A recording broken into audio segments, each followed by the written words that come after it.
कक्षा 10 तृतीय पाठ है। पुस्तक का नाम है शेमुषी भाग द्वितीय। पाठ का नाम है व्यायाम सर्वदा पथ्य। व्यायाम हमेशा लाभदायक होते हैं। प्रस्तुत पाठ सुश्रुत संहिता इति नाम्नः प्रसिद्धस्य आयुर्वेदग्रन्थस्य चिकित्सास्थानगतात् चतुर्विंश अध्यायात् समुद्धृतो अस्ति। प्रस्तुत पाठ सुश्रुत संहिता इस नाम के प्रसिद्ध आयुर्वेद ग्रंथ के चिकित्सा स्थान के 24वें अध्याय से लिया गया है। अस्मिन् आचार्य सुश्रुतः व्यायामस्य परिभाषां तेन जायमानान् लाभान् च निबोधयति। इसमें आचार्य सुश्रुत ने व्यायाम की परिभाषा बताते हुए उससे होने वाले लाभों की चर्चा की है। प्रामुख्येण शरीरसौष्ठवं कांति स्फूर्ति सहिष्णुता आरोग्यम च इत्यादय व्यायामस्य लाभा सन्ति। प्रमुख रूप से शरीर सौष्ठवता, चमक, स्फूर्ति, सहनशीलता, निरोगता ये इत्यादय व्यायामस्य लाभा सन्ति, यानी ये सारे व्यायाम के लाभ होते हैं प्रमुख रूप से। पहली कारिका है शरीर आयास जननम कर्म व्यायाम संगीतम। शरीर आयास जननम कर्म व्यायाम संगीतम तत्कृत्वा तो सुखम देहम विमृद्धनीयात समन्ततः। शरीर के परिश्रम से उत्पन्न कर्म को व्यायाम कहते हैं। तत्कृत्वा तो और वैसा करने के बाद सुखपूर्वम देहम सुखपूर्वम शरीर की समन्ततः यानी चारों ओर से विमृद्धनीयात मालिश करनी चाहिए। तो पहली कारिका कहती है कि शरीर से उत्पन्न परिश्रम को कार्य को व्यायाम कहते हैं और ऐसा करने पर व्यायाम करने के बाद सुखपूर्वक पूरे शरीर पर चारों तरफ से मालिश करनी चाहिए।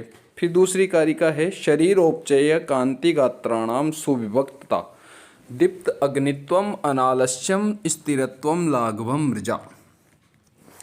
शरीरोपचय व्यायाम और मालिश करने से शरीर में वृद्धि, कांति का मतलब चमक, गात्राणाम सुविभक्तता यानी शारीरिक सौंदर्य, दीप्त अग्नित्वम का मतलब होता है जठराग्नि का प्रज्वलित होना यानी भूख लगना, अनालस्यम स्फूर्ति, स्थिरत्वम स्थिरता, लाघवम हल्कापन और मृजा यानी स्वच्छता आदि आते हैं। ये सारे व्यायाम से होने वाले फायदे हैं, उससे होने वाले लाभ हैं।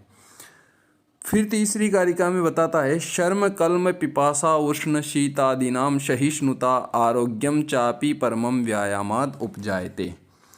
व्यायाम से थकान, प्यास, उष्ण यानी गर्मी, शीत यानी सर्दी, आदीनाम सहिष्णुता आदि की सहनशीलता, आरोग्यम चापि परमम यानी परमम आरोग्यम यानी निरोगता, परम आरोग्यता, व्यायामात उपजायते रोगहीनता, ये सब किससे उत्पन्न होती है? व्यायाम से ये सारी चीज़ें उत्पन्न होती है। थकान, प्यास, गर्मी, सर्दी, ये इन सब चीज़ों को सहन करने की शक्ति और परम आरोग्यता यानी निरोगता व्यायाम से उत्पन्न होती है। न च अस्ति सदृशम तेन किंचित स्थौल्य अपकर्षणम न च व्यायामिनम मर्त्यम अर्धयंत अरयो बलात्। स्थौल्य अपकर्षणम न च तेन सदृशम स्थौल्य अपकर्षणम यानी उस व्यायाम के समान मोटापे को, स्थौल्य अपकर्षणम यानी मोटापे को दूर करने वाला, न तेन सदृशम च अस्ति कुछ भी साधन नहीं है मोटापे को दूर करने का व्यायाम के अलावा कोई भी साधन नहीं है। न च व्यायामिनम और व्यायाम करने वाले मनुष्य को, मर्त्यम यानी मनुष्य को, अर्धयंती अरयो बलात् अरयो यानी शत्रु, बलात् यानी बलपूर्वक, अर्धयंती यानी कुचल नहीं सकता है। व्यायाम करने वाले मनुष्य की ताकत इतनी होती है कि उसको शत्रु भी बलपूर्वक कुचल नहीं सकता है। पांचवी कारिका है न च एनम सहसा आक्रम्य जरा समधिरोहति स्त्री बहुति मानसम च व्यायाम अभिरतस्य च। न च एनम और व्यायाम करने वाले को जरा यानी बुढ़ापा, सहसा यानी अचानक, आक्रम्य यानी आक्रमण कर करके घेर नहीं सकता है। समधिरोहति यानी घेर नहीं सकता है। स्त्री बहुति मानसम च व्यायाम अभिरतस्य च और तथा व्यायाम में तल्लीन